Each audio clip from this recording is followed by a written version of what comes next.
This is exactly what Lars wants, right? Oh, no, no, no, no, no, please.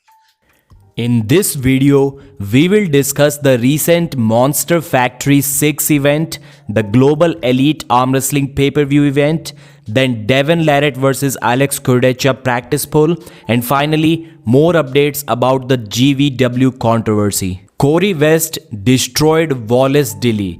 The match wasn't close, Corey's hook was way too strong. Lars Rohrbachen was looking good with his King's move. He had already cracked Mirthala Aslanov's wrist before Mirthala Aslanov tore his pectoral muscle and had to pull out of the match. The winner was Lars Rohrbachen 3-0. There are two extreme moves in arm wrestling. One is a King's move and the other one is a flop press. And these are the only two moves that Lars Rohrbachen does. So very different kind of arm wrestler. There were 11 super matches. The audio was good. Video was good. The camera angles were okay. The cameras were moving. They were following the athletes. So that was cool. So for a free event, it was awesome. I wish they did more promotions. I wish the athletes and also Monster Michael Todd went to different channels to promote the event before it happened. The graphics that showed the name and the scores, they were looking good too. The sponsors integration between the video done by Michael Todd, that was awesome. Something which others need to learn from them. The sponsors logos were visible in the main camera angle. Although I do wish that the main camera angle was slightly higher or the camera was slightly farther away from the table. Because yes, it is set at parallel to the pin pads. But since it was so close, it looked like we are watching the arm wrestling action from down to the top. It was looking a little awkward. It was a good fast event, 2.5 hours and 11 super matches were gone like that. Michael Todd's commentary was awesome. They could have had chairs. The athletes were standing up and Michael and Rebecca were sitting, so it was looking a little bit weird. There was some music playing during the replays, didn't really look too good. There was some whistling going on during the replays, also didn't feel good. But apart from that, the event was awesome. The Global Elite Arm Wrestling Super Match event happened on 29th of November. Pay-per-view link will be in the description. Let's discuss results of some of the main matches. Alex KURDECHA defeated Eric 4-0 as expected. Whenever KURDECHA is invited in North America, I'm never excited about his matches. They gave him matches that are way too easy. I think this time his match was against Philip Larson, which got cancelled, but man, against Eric, they should have just cancelled the match altogether. Wayne Withers defeated Matej Varangieta Morris 3-1. That was a surprise to me. Curtis Cameron won 3-0 against Paul Cruz. Mayan Stringas, who is going to soon face Jason Merlo at East vs West, won his left arm match 3-0 convincingly against John Tyrion. Michael Ford 3-0 against Matthew. Brendan Elsesser won his left arm match but lost his right arm match. Maybe he was gassed out. Milo had an incredible left arm match against Tim Lewis, which he won 3-2. Brad Grundy beat BLM 3-1. We had Alex Baziaskov winning 3-0 in his left arm super match. Storm Shalino won 3-1 in his right arm match. Coach Ray lost the first round but then won the next 4. Winner 4-1 against Shea Dickey in his left arm match. Looks like the event was kind of cool, but I didn't watch it. I'm just telling you the results here. Then there was this practice poll between Devon and Alex KURDECHA after this event, which looked cool.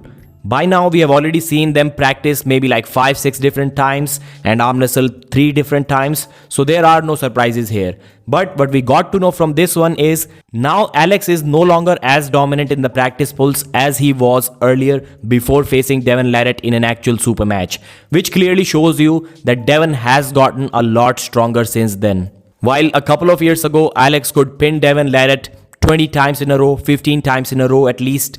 Now he can pin him maybe only once or twice, even in practice. So Devon's left arm is getting to a different level now.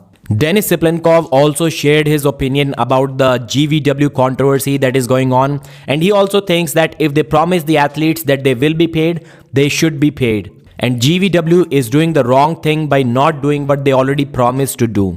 This is the further update from X Sport about this GVW controversy. There is no money but we will pay. GVW has asked for a postponement again. After the ultimatum, Genadi and the tournament team got in touch. X Sport, represented by the head, held a series of phone calls with the organizer's side. GVW offered to pay with money they did not have, and at the same time asked for another 10 to 15 days to wait for funds from new sponsors with whom they were negotiating. So looks like they are waiting for the second event to happen, and from the sponsorship money for the second event they are going to pay the first event athletes, and maybe the second event athletes are going to get paid with the money from the third event. That is when the money comes. That's usually how businesses operate. I've seen that multiple times. But this strategy only works when you are not making profit, but you are getting plenty of revenue. So maybe the expense and revenue is almost the same. You're breaking even. Then this strategy can work. But when you are having only expenses and there is no revenue incoming, like their first event, this strategy is going to fail for sure. I'm not sure what Genadi is thinking here. Their idea is still to hold a second tournament and close the debts at the expense of his income. In addition, GVW commented on the non-payment of Akimbo 69. So Akimbo was promised $5,000 and he didn't get that money. I've heard somewhere that he got $2,500 in advance, but Genadi now is telling them that they're not going to pay him anymore because he did not cover the tournament enough. According to GVW, Maxim Bitarov does not deserve this amount. The organization also asked not to talk about them in a negative way. Allegedly, it spoils their reputation. And that's exactly what they're talking about. Pay them the money.